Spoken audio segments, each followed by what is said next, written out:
With information technology advancement in developed countries, more and more information is being stored and shared online. This information includes credit card information, social security numbers that are private to the workforce, and if falling in the wrong hands can be used for malicious purposes.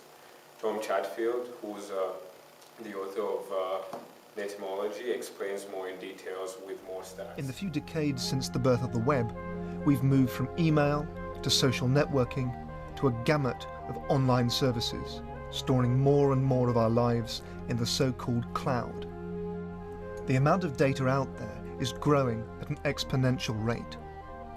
In a typical day last year, people sent more than 144 billion emails, shared more than 684,000 items of content on Facebook alone, and uploaded 72 hours of video to YouTube every single minute. 90% of the world's data has been created in the last 2 years. With so much data out there, and so much more coming every day, is it realistic to expect to keep it under our own control? The word cloud is deceptive when it comes to technology.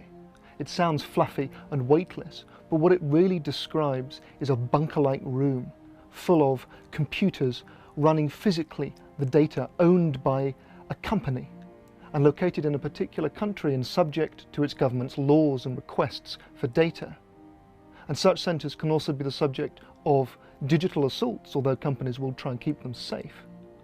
And on top of this, there's the fact that all the seemingly trivial details we reveal about ourselves online every day can be cross-referenced and correlated, often to startling effect. A database of trivial details is not a trivial database. I'm going to go now and do a little bit of self-Googling online and see what I can snoop out. Technology can be detrimental for the working lives of people in developed countries because the current progression of technology is headed towards mobile computing. This may at first look like a positive outcome for employees, but as mobile computing becomes the norm, so does the expectation of instant responses. This can come in the form of managers expecting emails to be responded immediately, or bugs reported by customers to be fixed as soon as they're reported. This leads to stress, and ultimately burnout and internal employee churn. So Fortune.com released an article in 2012 that revealed that 72% of IT administrators were stressed. 67% considered themselves switching careers, 85% said their job intruded on their personal life, and 42% lost sleep over work. Another consequence of mobile computing is that employees are increasingly working from home. This overlap of home and working lives can be a great source of stress for employees. The stress can be amplified by deteriorating personal relationships with people in the office as a result from working at home. This ultimately results in decrease in fluidity of team communication as well as effectiveness. It was discussed earlier that the emergence of information technology has created workplace stress. This is mostly through increasing productivity demands such as faster problem resolutions and the overlapping of work life with home life. On a similar note, I would like to discuss how information technology decreases productivity in the workplace. Essentially, workers are performing less productive work because they are constantly distracted by activities such as internet surfing, social media, and online shopping. In fact, the CEO of Content Watch, which is basically a company that specializes in workplace internet filtering and monitoring, has revealed that 64% of employees waste their daily time doing non-work-related internet activities. Breaking that number down a little further, 50% of that group spends 2 or more hours a week doing non-work-related internet activities, and 21% spend over 5 hours a week. So it's not very hard to imagine that the workplace efficiency is being lost with so much time being misused. It should be noted, though, that respondents have listed insufficient incentives to work harder, non-demanding work, and career dissatisfaction as reasons for slacking off at work. So therefore, it is suggested that companies should make more effort in creating a fulfilling work-life experience instead of creating access restriction policies for their workers. With new advancements in technology, it has become vastly easy to monitor employees within the workplace.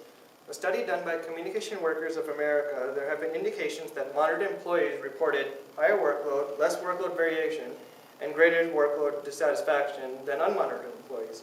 The monitored employees also showed less control over their job, less fairness of their work standard, and more frequent interactions with customers to be very difficult. Another example is when Bell Canada decided to cut costs by reducing the average time customer service agents spent on each call. Their productivity and quality suffered heavily.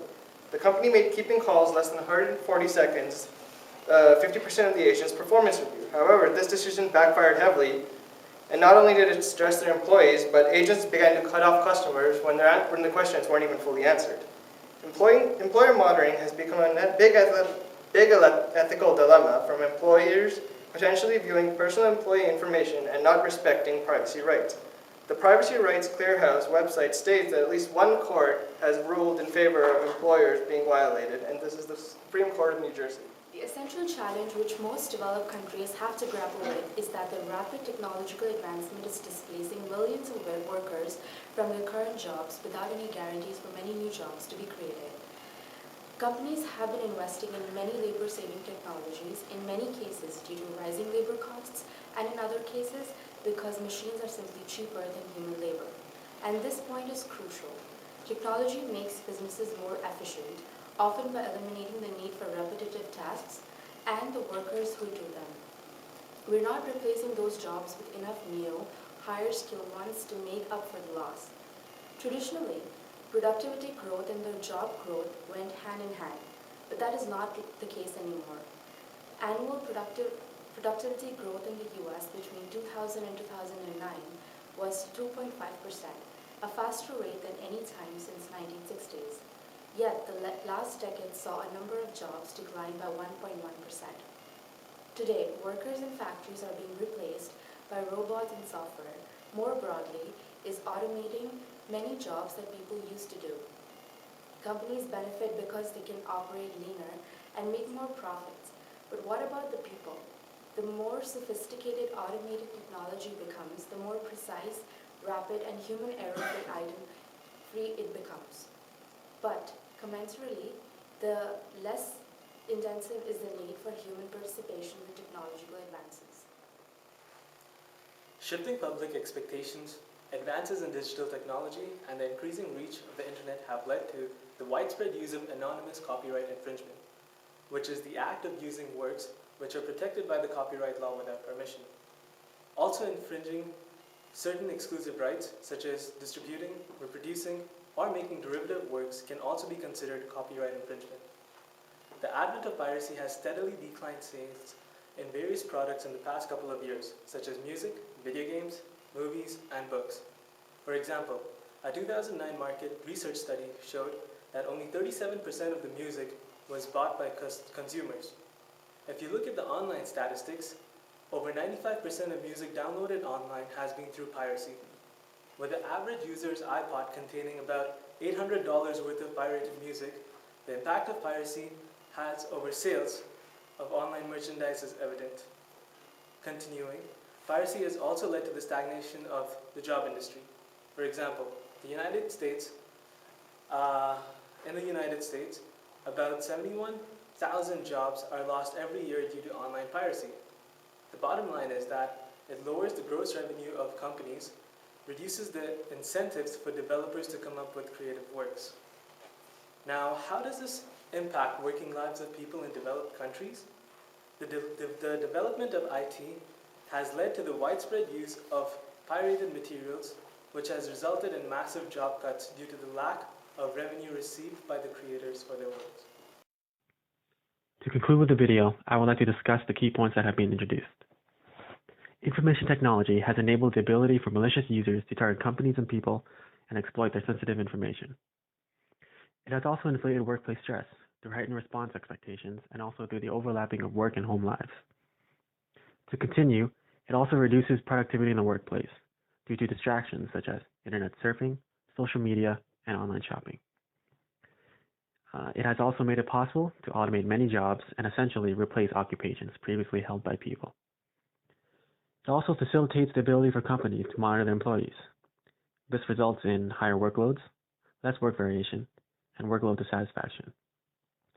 Lastly, it has led to the widespread acquisition of digital media through illegal means, piracy, and thus decreased company revenue and also reduce incentives to create new content.